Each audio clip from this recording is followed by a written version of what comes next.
Hey, what's good, y'all? You're listening to the Liberty Cast, and I'm your host, Big E. I hope everybody had a very happy Thanksgiving. This week we have sort of a special episode, and we're going to do something a little bit different. In last week's episode, I mentioned Joe Rogan's podcast, the Joe Rogan Experience, and his guest was an alleged comedian by the name of Pete Dominick.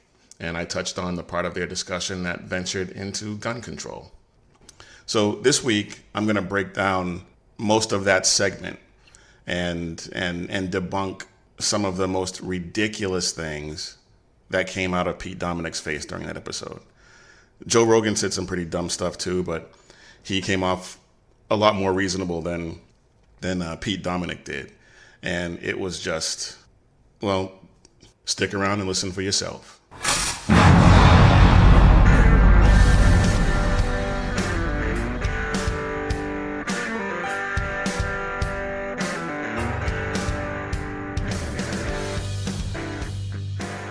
A well-regulated militia being necessary to the security of a free state, the right of the people to keep and bear arms shall not be infringed. All right, let's go ahead and dive right in.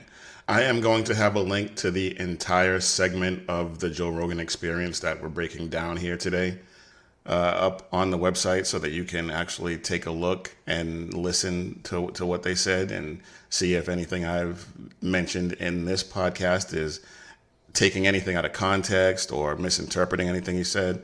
You can see for yourself.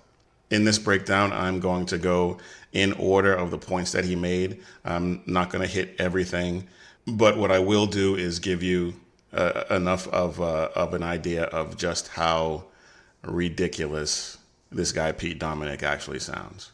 Now, I like Joe Rogan. I've known about him since he was doing Fear Factor back in the day. I think he's a good commentator for UFC and mixed martial arts. I think he knows about combat sports in general. I've heard him talk about boxing, and I think that a lot of the things he says in that regard are pretty spot on. I think his stand-up is pretty funny. I've seen a couple of his specials, and he's funny there too. But this was a disaster. Now, he showed a little more common sense than his guest. But as you'll see going forward, that's a pretty low bar. The justice system is obviously, that's a really interesting thing to talk about. And constitutional law is a fascinating thing for people studying. This idea that we argue about the Second Amendment, like, let's let constitutional lawyers, I think, discuss a lot of those things. And we should all understand that and be curious about it. But our Constitution is also silly. Like, let's remake everything. Okay, first he says the Constitution is fascinating. Let's let constitutional lawyers debate the Second Amendment. And then he says the whole thing is silly and it needs to be remade. Well, why? Let's see if he offers any explanation as to why we should remake the single greatest founding document in the history of the world. The document that forms the foundation for what would become the greatest country in the history of the world.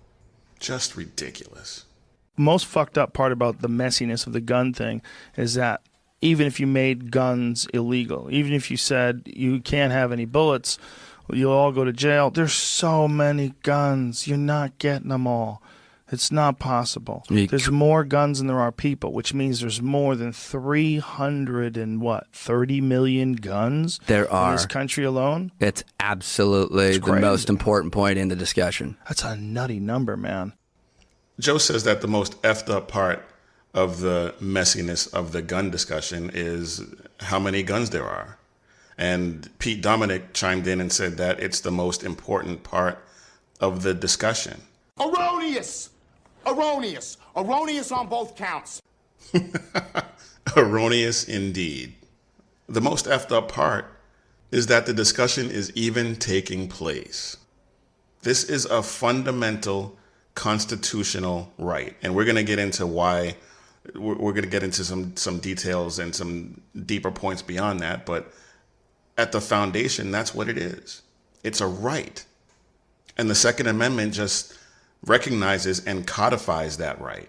It's not granted by the government. And also, to clear up another point, there are actually closer to 400 million guns in civilian hands in this country.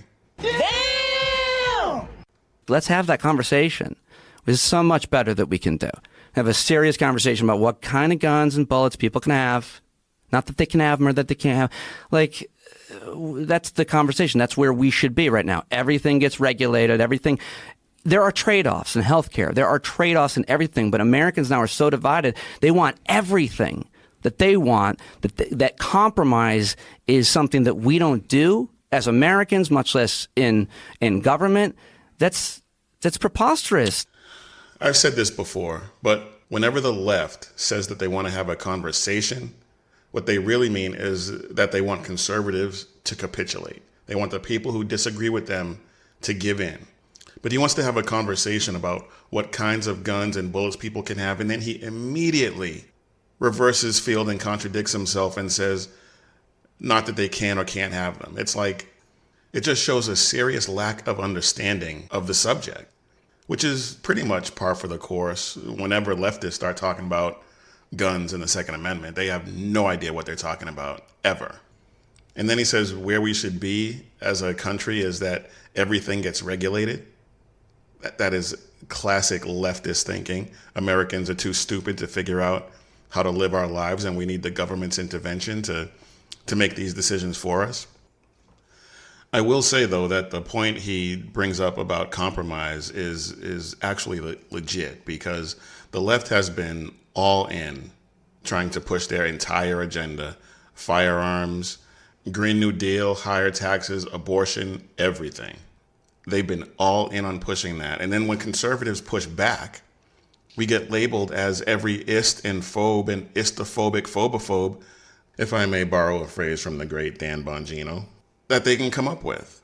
You don't really stop the behavior by necessarily creating certain laws about why someone might behave a certain way and shoot people. That's not going to necessarily change. What you do is you do limit the access to certain types of weapons and rounds of ammunition, right? That's the stupidest thing I've ever heard. Oh, good Lord. Is he serious right now? Wrong. Wrong, wrong, wrong. You don't stop behavior by creating laws restricting behavior. Murder, robbery, drunk driving, all illegal.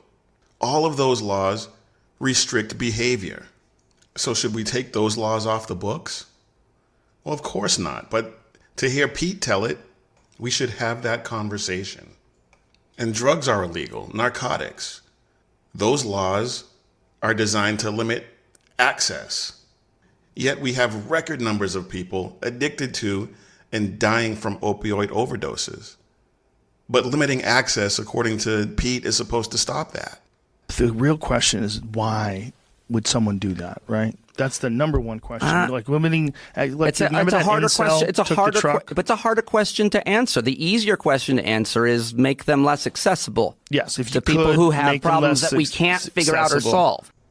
The easier question. It's not like this is low-hanging fruit that will actually solve anything.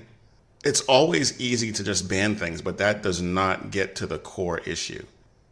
And just because it's the easy thing doesn't always mean it's going to be the right thing. The harder thing to do is to actually do the work that we need to do to reduce gun violence. But banning guns, keeping them out of the hands of law-abiding citizens who never thought about doing anything nefarious with their weapons, whose only reason for having them is self-defense, sport, recreation, or collecting. Taking guns out of those people's hands will do more to increase gun violence than it will to decrease it. According to the FBI's Uniform Crime Report statistics, there were 10,982 homicides committed with firearms. There are 400 million guns in this country. It's not the guns that are the problem. I've shot guns. I shoot guns. I have nothing but respect for hunters. I grew up in a hunting community. But, I mean, I don't know. I don't think that there's much past the conversation about accessibility to guns that can fire that many rounds that quickly, killing that many people. I don't think we have to get rid of those somehow. There are few, if there are any, more tedious arguments against the Second Amendment than the hunting argument. The Second Amendment has absolutely nothing to do with hunting. It has everything to do with protecting yourself, protecting your family, protecting your property against anyone seeking to do you harm, from criminals to a tyrannical government. And yeah, I know that's kind of redundant, but it is still worth noting. And just so we're clear, in that clip, he advocated for banning all guns. Now, the only weapons legal for us to own right now are semi-automatic weapons. They fire as rapidly as you can pull the trigger. So if we get rid of those, what is left? I think you buy as many as you can back for sure. You spend a whole bunch of taxpayer money. Just help. By the way, there's a ton of people in a bind right now that have a rifle, but like, oh my God, I'm not going to be able to afford my insulin. Let me get rid of this AK-47 to live another month. You buy some guns back. It's a good expenditure of money. And then melt them down and turn them into furniture for people. This is yet another popular, albeit ridiculous notion being put forth by the left, and that's just buy them back. First of all, the government never owned them, so they can't buy them back. This is just compensated confiscation. 400 million guns. Even if you just take the estimate of 330 million, which is low when you consider home builds for which there are no serial numbers to track or anything like that. But even if somehow everyone in possession of these weapons were willing to sell them to the government at an average of, let's say, $800 a pop, that's $264 billion. And keep in mind, that's not projected over 10 years like they like to talk about in terms of these expenditures for healthcare or the Green New Deal and stuff like that. No. This is going to be cash that they will have to shell out immediately. And that $264 billion is approximately 5% of the average annual federal tax receipts. There just isn't enough money. There isn't the money to do it, even if people were willing to sell them to the government and didn't lose them in tragic boating accidents. Well, the Second Amendment has been interpreted wrong by the Supreme Court, in my opinion. I mean, it doesn't say that people should have, until 2008, it didn't say that. Nobody thought that people should have a personal right to guns till the Heller case. But, so I don't think you even need to talk about the Second Amendment. I think people just need to agree that these guns shouldn't be sold. Well, the ammunition. Wait, what? Wasn't it just 5 minutes ago when you said this? Studying this idea that we argue about the Second Amendment, like, let's let constitutional lawyers, I think, discuss a lot of those things. Again, this shows a lack of understanding of the subject and no clarity in his thinking whatsoever. Either constitutional scholars and lawyers are supposed to interpret the Constitution or not. And let's not forget, the Supreme Court is full of constitutional lawyers and scholars. And here you are, this third-rate comedian trying to pass yourself off as some sort of erudite, profound thinker. But really all you're doing is betraying yourself as a buffoon when you try to tell us that the Supreme Court got it wrong. Now, don't get me wrong, the Supreme Court makes plenty of wrong decisions, but those wrong decisions are almost always as a result of them bowing to political pressure and not interpreting the Constitution incorrectly. Because if they interpret the Constitution correctly, politics goes out the window. Cyrus Vance, the DA there, is like terrified that the federal government is changing the law because he knows that those gun laws in New York work really well. And by the way, people always make the argument, well, they have those gun laws in Chicago and there's a ton of violence. That's because Chicago's on the border of Indiana. It doesn't have them. Guns go across the border just fine. The gun laws work. They work.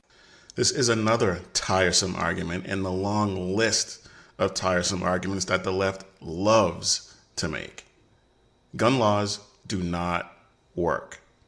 When you look at some of the safest cities in the country, none of them have strict Chicago or California style gun laws.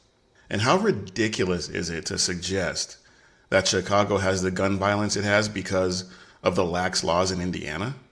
I mean, if gun laws worked, Chicago would be among the safest cities and Indiana would be overrun with gun violence. Yet the opposite is true.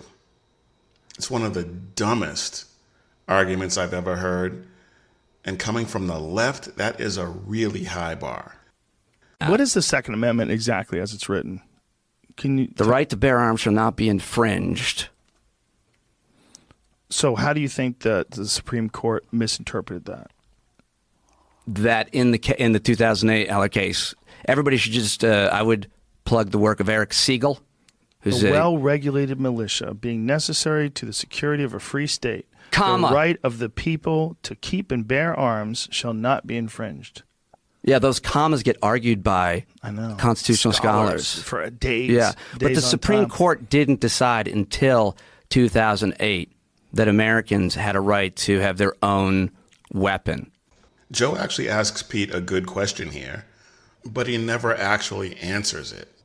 He keeps going back to this. It wasn't until 2008 when the Heller decision came down that the Supreme Court blah, blah, blah. The Supreme Court doesn't just read stuff and decree things. The Supreme Court interprets the law based on the Constitution when there's a challenge that they choose to take up when it comes before them. And I believe that every law on the books right now that restricts law-abiding citizens from owning the same types of weapons that the military has access to is unconstitutional. Like when you read it, it's so interesting because we're going back in time, trying to figure out how people in 1776 thought about guns and whether or not that applies to us. Come on, Joe, you can do better than that. If you'd crack a book, you'd realize that the framers' intent is no mystery. The Federalist Papers, transcripts of the debates the founders had on this subject, letters they wrote to each other, all paint a very clear picture as to what their intent was when it came to the Second Amendment. They recognized that the people had the right to defend themselves. They recognized that the people had the right to govern themselves. And they realized that a free people needed to be able to fight back against a tyrannical government that would try to oppress them or enslave them or any number of terrible things that governments can do to the people. If the people don't have a way to check them and say, oh, no, Mr. Government Man, not today. And the whole gun thing is a racket to make money. That's what that is. It's a way you sell fear. Like, home invasion is any family's worst fear, but it doesn't happen very much. That is without a doubt the dumbest thing I've ever heard. If there was ever any doubt that Pete had no idea what he was talking about, well, then this should dispel any doubt. Between 1994 and 2010, the average number of home invasions per year was 1,030,000. Compare that number to the nearly 11,000 firearms deaths that occurred in 2017. But just so that we're clear, and just so that we don't get misinterpreted, that 1,030,000 did occur over a 16-year period. So you divide that by 16, and that's 64,000 and change. So you still have 64,000 per year on average versus 11,000. Now, according to a report by the DOJ, 38% of assaults and 60% of rapes occurred during home invasions. And over 2 million homes will experience a break-in or a burglary this year. And there are over 4,500 home burglaries per day in the United States. So tell me again, Pete, how it doesn't happen that often? Sometimes it's real. That's why people want to be able to have guns, because sometimes someone can break in your house, and people have defended their house and their property with guns. Sure, but is it a realistic threat, or is it something that the gun industry creates these amazing ads and scares the shit out of people? Oh, come on, man. Crime is real. That got to be the most ignorant thing I've ever heard. I'm glad Joe pushed back on that, because that was one of the most idiotic things I've ever heard. Yes, it is absolutely 100% a realistic threat. I defy Pete Dominick to show me an amazing ad that would get the average person who otherwise would not go out and buy a gun. I would defy him to show me an ad where that person would see that ad and say, you know what, I'm going to go buy a gun just because of that. No such ad exists. There's something to that, but there's also something to the reason why we have so many cars. People like them. I'll have that conversation. People We should like get rid of them. all the cars. Okay. Well, I mean, we're not. Don't That get me seems wrong. ridiculous. But, Why should well, we get rid of all the cars? Do you not like freedom? This was one of Joe's best moments throughout this discussion, because the answer to the question is no. He does not like freedom. None of the people that push these ridiculous policies like freedom. Most of them are too ignorant to understand that if these policies for which they're advocating go through and they lose their freedom, that it will be too late to do anything about just how misguided they actually were. But there are some, especially in the far left wing of the Democrat Party, the Democrat Socialists of America, all those ridiculous organizations. Those people will probably relish the thought of a leftist government coming in and forcibly taking everyone's guns away and enforcing all kinds of Orwellian thought police tactics and whatnot. Those people will welcome it. But I'm not sure if Pete is bright enough or self-aware enough to fall into that category or not. Trump and Republicans have advocated, let's get mental health solutions to the violence. Let's do that. And everybody's behind that, except they cut the Obamacare programs that funded mental health. It's just, you have to spend the money providing mental health. It is a problem. It should be addressed, but it's not. The main issue is definitely the guns and the bullets in them. The main issue is not the bullets or the guns. It's the people pulling the triggers. None of my guns have shot anybody. None of my guns have gone off and fired for no reason. My guns have been used at a range, and my guns have been used to kill snakes. That's it. Guns are inanimate objects that can inflict no harm if not used by someone with evil intent. I think having a thoughtful conversation about guns and why they're a huge part of our culture and not another culture, the way that other cultures and countries regulate their weapons, the problems that they have. Here's another example of a statement that shows just how little these people understand about our history. The reason why guns are so pervasive is because this country was founded on the ability of people to fight and protect themselves. From the Revolution to the Wild West, guns have played a significant role in the history and development of this country. Guns represent freedom. Freedom from a tyrannical government and freedom from evil people looking to do us harm. All right, y'all, that's it for this edition of the Liberty Cast. That's pretty much all I can take of that guy's stupidity. We may be doing some more of these abbreviated type shows for the rest of the year. We'll see how that goes. But thank you all for listening. I hope I didn't kill too many of your brain cells making you listen to that guy. But he is a voice for a number of people who feel the same way. So we have to be aware of it, and we have to be able to combat those ridiculous ideas. But anyway, thanks for listening. You can find us on Spreaker, Spotify, SoundCloud, iTunes, iHeartRadio, just about any platform you like to get your podcast from. You can also find us on social media, Facebook, Instagram, Twitter, and Parlay. It's at The Liberty Cast on all 4 of those platforms. But anyway, folks, thanks again for listening. And until next time, keep your head on a swivel and stay safe, everybody.